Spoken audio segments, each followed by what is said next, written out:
امید میں پڑھے جس کے سبب ان کے دل سخت ہو گئے. بس اے مسلمانوں، اے محبوب ذی وقار صلی اللہ علیہ وسلم کے سچے غلاموں، تم ہرگز ان اہل کتاب جیسے مت ہو جاؤ، بلکہ لمبی امید سے بچو اور اپنے دل کی بھی خوب حفاظت کرو. یہ جو دل کی سختی ہے یہ انسان کو بدتر از حیوان بنا دیتی ہے. روایت کے اندر آتا ہے نبی پاک صلی اللہ تعالی علیہ وآلہ وسلم نے ارشاد فرمایا کہ دلوں کو زنگ لگ جاتا ہے جیسے لوہے کو زنگ لگتا ہے. جب لوہے کو زنگ لگ جائے، لوہا ایک بڑی پاورفل دھات ہے، وہ بڑا طاقتور انسان لوہے کا کچھ بھی نہیں بگاڑ سکتا.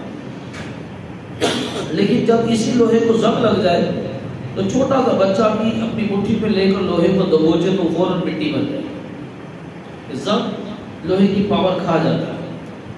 فرمایا اسی طرح دلوں کو زنگ لگ جاتا ہے. اگر لوہے کا زنگ دور نہ کی جائے تو لوہے کی طاقت ختم، دل کا زنگ دور نہ کی جائے تو دل سے ایمان کی طاقت ختم. تو فرمایا دلوں کو زنگ لگ جاتا ہے. تو دل کا زنگ کیسے اترے؟ حضور نے فرمایا کثرت سے قرآن پاک کی تلاوت کرو. نبی کریم صلی اللہ علیہ وسلم نے ارشاد فرمایا انسان کے جسم میں گوشت کا لوتھڑا ہے، اگر وہ درست ہو تو پورا جسم درست ہے، اگر وہ خراب ہو جائے تو پورا جسم خراب. یعنی کہ دل میں اگر ایمان کی نورانیت ہے تو پورے اعضاء سے وہ اللہ تبارک و تعالیٰ کی اطاعت و فرما برداری کر رہا ہے. اور دل میں سختی آ جائے تو وہ پورے اعضاء سے اللہ کی نافرمانی کرتا ہے. اچھائی کرنے کو دل نہیں کرتا، اچھائی میں مزہ نہیں آتا، اور وہ ایسا بدتر حیوان بن جاتا ہے کہ اس کو کسی پر نہ رحم آتا نہ ترس آتا ہے، اور ظلم و ستم کی وہ آندیاں چلا دیتا ہے، اور نصیحت جو ہے وہ اس پر اثر نہیں کرتی. تو نبی کریم صلی اللہ تعالی علیہ وآلہ وسلم نے ارشاد فرمایا کہ سخت دل والا سب سے بڑھ کر اللہ پاک سے دور ہے. جس کا جتنا زیادہ دل سخت ہے وہ اتنا ہی اللہ پاک سے دور ہے، اور جو جتنا زیادہ اس کا دل نرم ہے وہ اتنا ہی اللہ پاک کے قریب ہے. حضرت مالک بن دینار رحمت اللہ تعالی علیہ فرماتے ہیں بندوں کو جو سزائیں دی جاتی ہیں ان میں سب سے بڑی سزا یہ ہے کہ بندے کا دل سخت کر دیا جاتا ہے. کیسے پتا چلے گا کہ اللہ مجھ سے ناراض ہے یا خوش ہے؟ جب اللہ پاک ناراض ہوتا ہے تو دل سخت کر دیا جاتا ہے. وہ نیکی کرنا بھی چاہے تو اسے نیکی نہیں ہوتی، نیکی کرنا بھی چاہے گا تو نیکی نہیں ہوتی. جب فرعون کو کئی سال موسیٰ علیہ السلام نے نصیحتیں کی، اس کو معجزے بھی دکھائے، لیکن پھر بھی ایمان نہ لایا. بالآخر جب اس کو دریا میں ڈبونے کی باری آئی، جب وہ ڈوبنے لگا تو اب کہتا ہے کہ میں موسیٰ کے رب پر ایمان لایا. تو جبرائیل علیہ السلام نے وہ دریا کی مٹی پھینکی اس کے منہ میں، کہیں ایسا نہ ہو کہ اس کے جملے اللہ تبارک و تعالیٰ کہیں جملوں کی بنا پر اللہ اس پر رحم نہ کرے. جب دل اللہ ناراض ہوتا ہے، دل سخت کر دیا جاتا ہے، اس سے نیکی کی توفیق چھین لی جاتی ہے. یہ تمام سزاؤں میں سب سے بڑی سزا، اس سے بڑھ کر اور کیا سزا ہے؟ بندہ سمجھتا ہے بیماری سزا ہے، قرض داری سزا ہے، سیلاب سزا ہے، زلزلہ یہ سزا ہے. سب سے بڑی سزا تو یہ ہے کہ بندے کا دل سخت کر دیا گیا. نہ نصیحت اثر کرتی ہے، نہ نیکی کرنے کو جی چاہتا ہے. اگر نیکی کرنے آ جائے تو نیکی سے دل اکتاتا ہے، نیکی میں دل نہیں لگتا. یہ اللہ تبارک و تعالیٰ کی طرف سے بندے کو سب سے بڑی سزا ہے. ایک حدیث شریف میں ہے کہ بے شک اللہ پاک تمہارے جسموں کو اور تمہاری صورتوں کو نہیں دیکھتا، بلکہ وہ تمہارے دل کو دیکھتا ہے. امام غزالی رحمت اللہ تعالی نے لکھا کہ اللہ پاک فرماتا ہے کہ اے میرے بندے، تو لوگوں کو دکھانے کے لیے اپنا چہرہ بھی سنوارتا ہے، اپنے لباس بھی سنوارتا ہے، اپنا لباس بھی بڑا قیمتی پہنتا ہے تاکہ میں دکھنے والوں کو اچھا نظر آؤں. لیکن جس چیز کو میں دیکھتا ہوں تو اس کو نہیں سنوارتا. اللہ پاک دل کو دیکھتا ہے. جو لوگوں نے دیکھنا ہے لوگوں کو تاکہ ہم بڑے اچھے نظر آئیں تو ہم اپنے آپ کا بناؤ سنگھار کرتے ہیں، لیکن اللہ پاک تو دل کو دیکھتا ہے.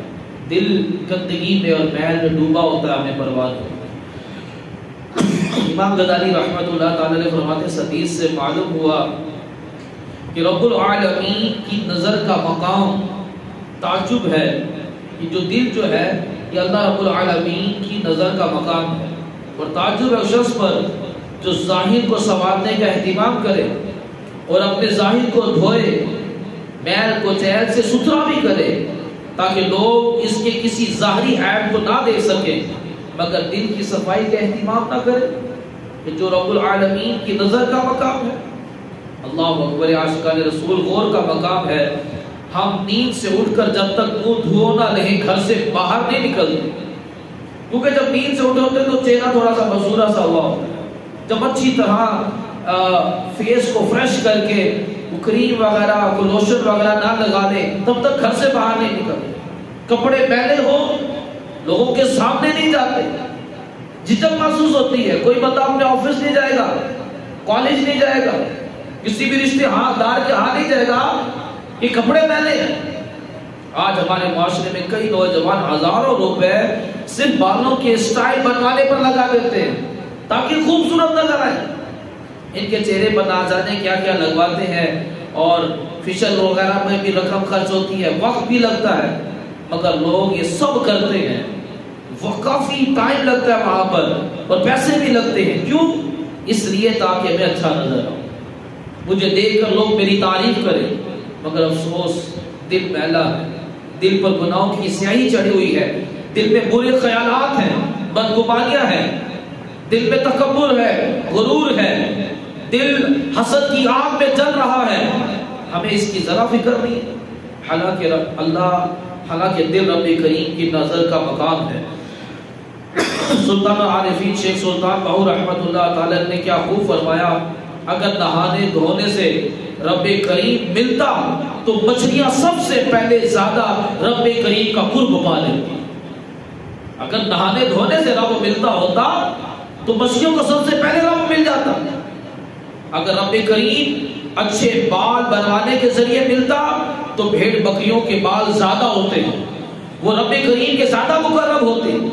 مگر حقیقت یہ ہے کہ رب کریم ان کو ملتا ہے جن کی نیت سچی ہو، جن کا دل پاک ہو۔ شیخ الاسلام حضرت بابا فرید الدین رحمت اللہ تعالی علیہ فرماتے ہیں، اللہ پاک اور بندے کے درمیان جو رکاوٹ ہے، جو پردہ ہے، وہ صرف دل کی گندگی ہے۔ وہ دل کی گندگی دور ہو جائے، پردہ اٹھ جائے گا تو بندے کو اللہ پاک کا قرب نصیب ہو جائے گا۔ وہ دل کی آنکھوں سے اللہ تبارک و تعالیٰ کی معرفت کو دیکھ لے گا، اللہ کی محبت دل میں داخل ہو جائے گی، اب نماز کا سرور بھی آئے گا، قرآن کی لذت بھی اس کو ملے گی۔ کہ یہ بندے کے اور اللہ کے درمیان جو رکاوٹ ہے وہ دل کی گندگی ہے، اور دل گندا ہوتا ہے گناہوں سے۔ ایک مرتبہ اگر بندہ کسی عورت کو گندی نظر سے دیکھے تو 6 ماہ کے لیے اس کو قرآن پاک کی تلاوت سے محروم کر دیا جاتا۔ فضیل بن عیاض رحمت اللہ تعالی نے فرماتے ہیں، اگر تجھ میں رات میں تہجد پڑھنے اور دن میں روزہ رکھنے کی طاقت نہ رہے تو سمجھنا رب تجھ سے ناراض ہو گیا، تیرا دل سخت ہو گیا، تو مجبوس ہو گیا کہ اللہ تبارک و تعالیٰ اس سے ملاقات کو پسند نہیں فرماتا، اس لیے اس کو نماز کی توفیق نہیں دیتا۔ نماز رب تعالیٰ سے ملاقات ہے۔ جو نماز پڑھنے آئے ہیں وہ اللہ کی توفیق سے آئے ہیں، اللہ کے عزت سے آئے ہیں، اللہ ان سے ملاقات کرنا چاہتا ہے۔ جو نماز پڑھنے نہیں آئے ان کا دل سخت کر دیا گیا، اللہ نہیں چاہتا کہ یہ میری ملاقات کے لیے۔ حجت الاسلام امام احمد غزالی رحمۃ اللہ تعالی نے فرماتے ہیں، دل سب سے قیمتی تجوری ہے اور سب سے قیمتی جواہرات دل میں پائے جاتے ہیں۔ مثلا اللہ پاک کی معرفت جو دونوں جہاں کی سعادت کا ذریعہ ہے، یہ دل میں پائی جاتی ہے۔ حکمت و دانائی جس کے ذریعے انسان کو عزت و بزرگی ملتی ہے، یہ بھی دل میں پائی جاتی ہے۔ اخلاص جس کے ذریعے عبادت قبول ہوتی ہے، یہ بھی دل میں پایا جاتا ہے۔ سارے اچھے اخلاق جن کی وجہ سے انسان کو فضیلت ملتی ہے، یہ بھی دل میں پایا جاتا ہے۔ ہر طرح کا علم و حکمت جس کے ذریعے انسان ترقی کرتا ہے، دنیا اور آخرت میں بلند مقام حاصل کرتا ہے، یہ بھی دل میں پایا جاتا ہے۔ معلوم ہوا کہ دل سب سے قیمتی تجوری ہے، لہذا ضروری ہے کہ اس کو بھرپور حفاظت کی جائے، اسے گناہوں کے زنگ، نفس و شیطان جیسے چوروں کے ڈاکوں سے بچایا جائے تاکہ ہمارا قیمتی خزانہ محفوظ رہ سکے۔ پیارے اسلام بھائیو، دل ہی اصلی سرمایہ ہے، یہی اصل زندگی ہے کہ دل میں اللہ پاک کی نظر کا مقام ہے۔ دل کی پاکیزگی کامیابی کا ذریعہ ہے. اس کی بدولت کی اللہ پاک کی معرفت نصیب ہوتی ہے. ہمیں چاہیے کہ ہم دل کی صفائی ستھرائی پر بھرپور توجہ دیں. دل کو گناہوں کے میل کو چہل سے بچائیں. باقی گناہوں سے دل پاک کریں. بغض و کینہ، بدگمانی، محبت دنیا، محبت مال، غرور، تکبر، حسد وغیرہ غلاظتوں سے دل کو محفوظ رکھیں. دل کی سختی کی کئی وجوہات ہیں. جب بندہ گناہوں کی کثرت کرتا ہے تو دل سخت ہوتا چلا جاتا ہے. جب وہ نیکیاں کرتا رہتا ہے، جیسے جب بندہ بیمار ہو جاتا ہے، بیماری بڑھ گئی، زبان کا ذائقہ ختم ہو جاتا ہے، ہر مزیدار چیز جو ہے وہ اس کو کڑوی بے ذائقہ لگ رہی ہوتی ہے. اب وہ اپنا علاج شروع کرتا ہے. علاج میں کڑوی کڑوی دوائیاں ہوتی ہیں لیکن مجبوراً کھانی پڑتی ہے. وہ کڑوی دوائیوں سے جب مرض ختم ہو جاتا ہے تو ہر چیز کا ذائقہ محسوس ہونے لگتا ہے. اسی طرح جس کو گناہ کا مرض لگ گیا اسے کسی نیکی کا مزہ نہیں آتا، لیکن اپنا علاج جاری رکھے. جب گناہوں کا مرض دور ہو جائے گا تو ہر نیکی مزہ لے، ہر نیکی میں سرور آنا شروع ہو جائے گا. تو دل کی سختی کی ایک وجہ کیا ہے؟ لمبی امید. اس اللہ تبارک و تعالیٰ نے ارشاد فرمایا کہ ان کو کتاب دی لیکن وہ لمبی امیدوں میں پڑ گئے اور جس کی بنا پر ان کے دل سخت ہو گئے. یہ لمبی امید بندے کو دل سخت کر دیتی ہے. جیسے مثال کے طور پر ابھی میں نے مرنا تھوڑی ہے، ابھی تو میں جوان ہوں، بڑھاپے میں مروں گا. اب یہ لمبی امید بندے کو توبہ کرنے نہیں دیتی. اچھا جمعے سے نماز شروع کروں گا، اچھا رمضان سے نماز شروع کروں گا، اچھا شادی کے بعد داڑھی رکھ لوں گا. یہ لمبی امیدیں بندے کو یہ شیطان لمبی امید میں ڈال کر اچھا کل کرتے کرتے کرتے یہاں تک کہ اس کی موت کا وقت آ جاتا ہے. اب بندہ پچھتاتا ہے. لمبی امید بندے کا دل سخت کر دیتی ہے. ایک لوگ سرور عالم صلی اللہ علیہ وسلم حضرت اسامہ کو 1 مہینے کے ادھار پر سودا خریدتے ہوئے دیکھا. بھئی یہ سامان دے دو، پیسے مہینے بعد دوں گا. حضور صلی اللہ علیہ وسلم نے ارشاد فرمایا کیا تمہیں اسامہ پر تعجب نہیں کرتے؟ 1 ماہ کے لیے خریداری کر رہے ہیں. اللہ کی قسم جب میں زمین پر قدم رکھتا ہوں تو گمان کرتا ہوں کہ قدم اٹھانے سے پہلے مجھے موت آ جائے. جب میں لقمہ ڈالتا ہوں تو گمان کرتا ہوں کہ لقمہ جو میں نے منہ میں ڈالا ہے حلق میں نکلنے سے پہلے میری موت آ جائے. یہ حضور کا فرمان ہے. ایک قدم رکھا ہے مجھے اٹھانے کی امید نہیں ہے، نوالا ڈالا ہے مجھے نکلنے کی امید نہیں ہے. مجھے اسامہ پر تعجب ہو رہا ہے جس نے 1 مہینے کے ادھار پر سامان خریدا. حضور تعلیم دے رہے ہیں کہ لمبی امید میں نہیں پڑنا چاہیے. لمبی امید بندے کو غافل کر دیتی ہے. ایک بھیڑ کو اس کو کسی نے کہا کہ جب تیرا مالک تجھے لٹائے اور تیری گردن پر ہاتھ پھیرے تو سمجھ لا وہ تیری زندگی کا آخری دن ہوگا. ایک دن بھیڑ کو مالک نے لٹایا، اس کی گردن پر ہاتھ پھیرا. بھیڑ سمجھ گئی کہ آج میری زندگی کا آخری دن ہے، میں تو گئی آج. لیکن وہ مالک نے وہ مشین پکڑی اور بھیڑ کے سارے بال اتارے، بھیڑ کو چھوڑ دیا. بھیڑ بڑی خوش کہ اس نے تو کہا تھا کہ جب تجھے زمین پر لٹایا جائے گا، تیری گردن پر جب ہاتھ پھیرا جائے گا تو سمجھنا تیری گردن پر چھری چل گئی، لیکن میری تو چھری نہیں چلی، میں تو بالکل صحیح سلامت. اب وہ بھیڑ بڑی اطمینان کی زندگی گزارنے لگی. ایک دن پھر اس نے دوبارہ بھیڑ کو لٹایا. بھیڑ نے سمجھا کہ شاید آج میری زندگی کا آخری دن ہے. تو اب کی بار بھی اس نے کیا کیا، اس کو لٹایا، اس کا منہ کھولا اور ایک مخصوص غذا اس کو کھلانی تھی وہ بھیڑ کو کھلائی. بھیڑ کو چھوڑ دیا. بھیڑ پھر بڑے اطمینان میں کہ مجھے تو کچھ بھی نہیں ہوا. اب بھیڑ غفلت کی زندگی گزارنا شروع ہو. تیسری مرتبہ پھر لٹایا تو بھیڑ نے یہ سمجھا کہ یا تو میرے بال اتارے گا یا مجھے کوئی مخصوص غذا کھلائے گا، میرا مالک مجھے چھوڑ دے گا. لیکن اب کی بار ایسا نہیں تھا. اب کی بار جب مالک نے لٹایا تو اس کی گردن پر چھری چلا دی. سیم اسی طرح یہ جو بیماری ہوتی ہے یہ موت کا میسج ہوتی ہے. کوئی بھی چھوٹی بیماری موت کا سبب بن سکتی ہے، بڑی بیماری چھوٹی بیماری موت کا سبب بن سکتی ہے. بندے کے سر میں درد ہوا، بلڈ پریشر ہائی ہوا، لو ہوا، شوگر بڑھ گئی، فوراً ہاسپٹل لے جایا گیا، ٹریٹمنٹ دی گئی، بندہ ریلیکس ہو گیا، گھر واپس آ گئے. بندہ کہتا مجھے تو کچھ بھی نہیں ہوا. پھر دوبارہ کوئی اس طرح کی بیماری لگی، کوئی روڈ ایکسیڈنٹ ہوا، فوراً ہاسپٹل لے کر گئے، اس کو ٹریٹمنٹ دی گئی، سیٹ ہو گیا، گھر آ گئے، مجھے تو کچھ بھی نہیں ہوا. لیکن ایک دن ایسا آئے گا، ایک معمولی پیٹ کا درد، سر کا درد ہوگا، ایسا بیماری لگے گی کہ بندہ ہاسپٹل تو جائے گا لیکن ڈیڈ باڈی واپس آئے. بندہ کہتا میں تو کئی بار ہاسپٹل گیا ہوں، بس انجیکشن لگا، ڈرپ لگی، میں واپس آ گیا ہوں، کچھ بھی نہیں ہوتا. یہ لمبی امید بندے کو اچھی اعمال کرنے نہیں. کہ مجھے کچھ نہیں ہوتا، مجھے کچھ نہیں ہوتا، لیکن اچانک جب موت آتی ہے تو بندہ پچھتاتا رہ جاتا ہے کہ مجھے تھوڑی مہلت کیوں نہ ملی کہ میں توبہ کرتا، میں صدقہ خیرات کرتا۔ تو نبی پاک صلی اللہ تعالی علیہ وسلم نے ارشاد فرمایا، اسامہ پر تعجب ہے کہ 1 مہینے کے ادھار پر سامان خرید رہا۔ اس دنیا میں ہمیں کتنا وقت ملا ہے، اس تعلق سے امام غزالی رحمۃ اللہ تعالی نے مختلف روایات ذکر کی، پھر فرمایا کہ میرے پیر صاحب فرماتے ہیں دنیا 3 سانسوں کی ہے، 1 سانس جو تم لے چکے اور اس میں جو عمل کرنا تھا وہ تم کر چکے، دوسرا سانس وہ ہے جو تم ابھی لے رہے ہو، اور تیسرا سانس وہ ہے جو ابھی آنی ہے اور اس کی تمہیں کوئی خبر نہیں ہے، نہ جانے اگلی سانس لے بھی سکو گے یا اس سے پہلے موت تو موج لے گی، بس تمہارے پاس ایک ہی سانس ہے، اس میں جو کرنا ہے کر لو۔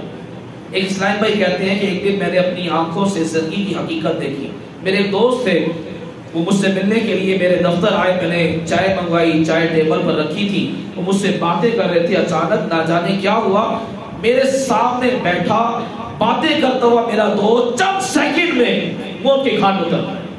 جو چائے اس کے لیے بنائی تھی وہ ویسی کی ویسی ہی پڑی رہ گئی، اس کا ایک گھونٹ بھی نہ۔ آگاہ اپنی موت سے کوئی بشر نہیں، سماج 100 برس کا پل کی خبر نہیں۔ یہ لمبی امید بندے کے دل کو سخت کر دیتی ہے، یہ لمبی امید بندے کو اچھے اعمال کرنے نہیں دیتی۔ بندہ آیا ریلیکس کے ساتھ، دوست سے ملنے جا رہا ہوں، بڑا شیک ہینڈ بھی کیا، کرسی پر بیٹھا ہے، کیا حال چال ہے، ٹھیک ٹھاک ہو، بالکل ریلیکس باتیں کر رہا ہے، لیکن اچانک موت نے تو پہنچ لیا، چائے کا کپ اٹھانے کی نوبت بھی نہ آئی۔ ایک عورت حاضر ہوئی اما عائشہ صدیقہ رضی اللہ تعالیٰ عنہا کے پاس اور دل کی سختی کی شکایت کی۔ حضرت عائشہ صدیقہ رضی اللہ تعالیٰ عنہ نے فرمایا کہ موت کو یاد کیا کرو، دل پاک ہو جائے گا۔ وہ عورت چلی گئی، چند روز کے بعد دوبارہ آئی، حضرت عائشہ صدیقہ رضی اللہ تعالیٰ عنہ کا شکر ادا کرتے ہوئے بتایا اب دل کی سختی سے افاقہ ہو گیا۔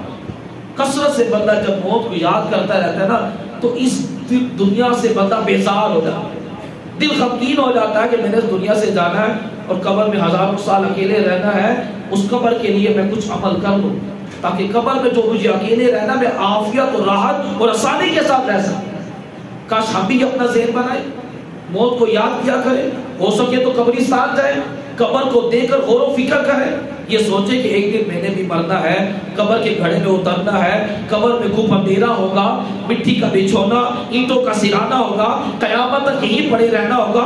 جو قبر کے متعلق غور و فکر کریں گے، موت کو بار بار یاد کریں گے تو انشاءاللہ دل پاک ہوگا اور گناہوں کی سیاہی جو ہے یہ دھل جائے گی۔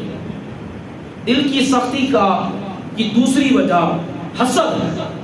حسد بہت زیادہ پایا جاتا ہے، مختلف لوگوں میں مختلف طرح سے حسد پایا جا رہا ہوتا ہے۔ نوکری کرنے والے اپنے سے اوپر والے سے حسد کرتے ہیں، کاروبار کرنے والا بھی حسد کر رہا ہوتا ہے، خوبصورت چہرے والا بھی حسد کر رہا ہوتا ہے، خوبصورت آواز والے پر بھی حسد کیا جا رہا ہوتا ہے۔ جو بندہ کسی کی نعمت پر خوش نہیں ہے اس کا مطلب یہ کہ یہ حاسد ہے، اور نعمت یہ کسی کے بس کی بات نہیں، اللہ کی تقسیم ہے۔ جو بندہ حسد کر رہا ہے اس کا مطلب اس کو اللہ کی تقسیم پر اعتراض ہے کہ اس کو یہ کیوں ملا، اس کو یہ منصب کیسے مل گیا، اس کو یہ چیز کیسے مل گئی، اس کو نہیں ملنی چاہیے تھی۔ یہ حسد دل کو سخت کر دیتا ہے۔ اللہ تبارک و تعالیٰ نے قرآن مجید فرقان حمید میں ارشاد فرمایا انہوں نے اپنی جانوں کا کتنا برا سودا کیا، اللہ نے جو نازل فرمایا ہے اس کا انکار کر رہے ہیں اس حسد کی وجہ سے کہ اللہ اپنے فضل سے اپنے جس بندے پر چاہتا ہے وہی نازل فرماتا ہے۔ یہودیوں نے حضور پر حسد کیا کہ حضور صلی اللہ علیہ وسلم بنی اسرائیل میں سے نہیں تھے، بنی اسماعیل میں سے تھے، اور نبوت جو چلتی آ رہی تھی وہ بنی اسرائیل میں چلتی آ رہی تھی۔ تو جب حضور صلی اللہ علیہ وسلم کو نبوت ملی تو یہودی حسد کرنے لگ پڑے کہ ان کو نبوت کیسے مل گئی، بنی اسماعیل میں سے کوئی نبی کیسے بن گیا، بنی اسرائیل میں سے کیوں نہ بن۔ حسد کیا اور دل سخت ہوا، اور دل کی سختی کی بنا پر وہ ایمان سے محروم ہو۔ تو یہ بسا اوقات بندہ ایک ایسی برائی کر دیتا ہے اس سے ایمان چھین لیا جاتا ہے، بسا اوقات بندہ ایک ایسی اچھائی کرتا ہے اللہ تعالیٰ کافر کو ایمان عطا کر دے۔ نبی پاک صلی اللہ تعالیٰ علیہ وسلم کی 2 بیٹیاں ام کلثوم اور رقیہ اعلان نبوت سے پہلے ابو لہب کے بیٹوں کے نکاح میں تھی، ابھی رخصتی نہیں ہوئی تھی۔ جب حضور صلی اللہ علیہ وسلم نے اعلان نبوت کیا تو ابو لہب نے ہاتھ اٹھا کر معاذ اللہ حضور کی شان میں گستاخی کی. اللہ تبارک و تعالیٰ نے پوری صورت نازل کر دی، تبت یدا ابی لہب وتب، ابو لہب کے ہاتھ تباہ و برباد ہو گئے. جب یہ صورت نازل ہوئی تو ابو لہب کو بڑا غصہ آیا، اپنے بیٹوں کو کہا کہ حضور کی بیٹیوں کو طلاق دے دو. تو عتبہ تھا وہ بڑی مجبوری کے لجاتے ہوئے بڑی شرمندگی سے عاجزی کی ساری کے ساتھ حضور کی بارگاہ میں حاضر ہو کر کہا کہ میں آپ کی بیٹی کو طلاق دیتا ہوں. جو عتیبہ تھا وہ اپنے باپ کی طرح کا کمینہ اور حرامی تھا. وہ حضور کی بارگاہ میں آیا، معاذ اللہ سے بڑی گستاخی کی، حضور کا کرتا شریف تک پھاڑ دیا اور حضور صلی اللہ علیہ وسلم کے چہرے پر اس نے تھوکا، لیکن وہ تھوک پلٹ کر اس کے منہ پر گرا، جہاں گرا اتنا حصہ جل کر سوا ہو. حضور صلی اللہ علیہ وسلم بڑے دل برداشتہ ہوئے، اللہ پاک کی بارگاہ میں دعا کی، یا اللہ اپنے کتوں میں سے کوئی کتا اس پر چھوڑ. تو اب ہوا یوں کہ جو عتیبہ تھا جس نے حضور کی گستاخی کی تھی، حضور نے جب دعا کی تھی، اب یہ گستاخ ایک تجارتی قافلے میں جا رہا تھا. ابو لہب نے کہا کہ محمد نے دعا کی ہے، محمد سے سچا انسان کوئی نہیں ہے، ایسا نہ ہو کہ اس کے اوپر کوئی درندہ حملہ کر دے تو میں اس کی حفاظت کرنی ہے. رات کو جب سونا ہے اس کو کسی اونچی جگہ پر سلانا ہے. رات کا وقت آیا، اب اسے رات کا کھانا نہ کھایا ہے، اس کے ہاتھ پیر کانپے. قافلے والوں نے کہا کہ کیوں پریشان ہوتا ہے، ہم تیرے ساتھ ہیں. اناج کا ڈھیر لگا کر اونچی جگہ پر اس کو لٹایا گیا. سو گئے، شیر آیا سب کو سونگا، لیکن چھلانگ مار کر اوپر گیا اور عتیبہ کو چیر پھاڑ کر رکھ دیا. اور صبح ایک کو پتہ نہیں چلا کہ شیر کہاں سے آیا اور کہاں کو چلا گیا. زخمی حالت میں پایا گیا. عتیبہ کہنے لگا میں نے کہا نہیں تھا کہ محمد صلی اللہ علیہ وسلم سے سچا انسان کوئی نہیں ہے، دیکھو میرا کیا حال ہو گیا. اور کتے کی موت مارا گیا. گستاخ کا برا انجام ہوتا ہے. اور جو عتبہ تھا اس نے کسی قسم کی گستاخی نہیں کی تھی. فتح مکہ کے موقع پر وہ اس کو ایمان ملا، وہ ایمان لے آیا. تو بسا اوقات بندہ ایک اچھا کام کرتا ہے، اللہ تعالیٰ ایمان کی دولت دے دیتا ہے. برا کام کرتا ہے، ایمان سے معلوم کر دیا جاتا ہے. اس لیے کوئی بھی برائی سے بچنا چاہیے. برائی دل کو سخت کرتی ہے اور دل کی سختی یہ کفر کی علامت ہوتا ہے. اور اچھائیاں یہ دل کو نرم کرتی ہے، اور نرم دل، جتنا دل نرم ہوتا ہے اتنا بندہ اللہ کے قریب ہوتا ہے. حضور نے کیا فرمایا کہ سخت دل والے اللہ تبارک و تعالیٰ سے دور ہوتے ہیں. اور دل کی سختی یہ گناہوں کی وجہ سے ہوتی ہے، برائیوں کی وجہ سے ہوتی ہے. جب بندہ کثرت سے قرآن کی تلاوت کرتا ہے، ذکر کرتا ہے، درود پڑھتا ہے، اچھے اعمال کرتا ہے، نماز کی پابندی کرتا ہے، دل نرم رہتا ہے، دل پاک و صاف ہوتا رہتا ہے. تو اپنے دل کا خیال رکھنا چاہیے. حضور صلی اللہ علیہ وسلم نے فرمایا کہ یہ بادشاہ ہے، یہ گوشت کا لوتھڑا ہے، یہ درست ہو جائے تو پورا جسم درست ہوتا ہے، یہ خراب ہو جائے تو پورا جسم ہی خراب ہو جاتا ہے. تو یہ دل کی صفائی تلاوت قرآن سے ہوتی ہے. اگر جیسے جسم کی صفائی پانی سے ہوتی ہے، لیکن دل کی صفائی تلاوت قرآن سے، نماز کی پابندی کرنے سے، اچھائیاں کرنے سے ہوتی ہے. یہ جو اصل سرور، کبھی بندہ کوئی نیکی کر کے دیکھے تو ایک ایسا سکون، ایک راحت ملتا ہے. گناہوں میں مزہ ہے، مزے میں اور سکون میں بڑا فرق ہے. مزہ وقتی طور کا ہوتا ہے، لیکن سکون ایک لانگ ٹائم کے لیے ہوتا ہے. گناہ کرنے میں مزہ تو بڑا آتا ہے لیکن سکون نہیں ہوتا. نیکیوں میں مزہ تو نہیں ہوتا لیکن سکون، عافیت ہوتی ہے، راحت ہوتی ہے. تو اللہ تبارک و تعالیٰ ہمیں اچھے اعمال کرنے کی توفیق عطا فرمائے. آمین بجاہ نبی آمین صلی اللہ علیہ وسلم.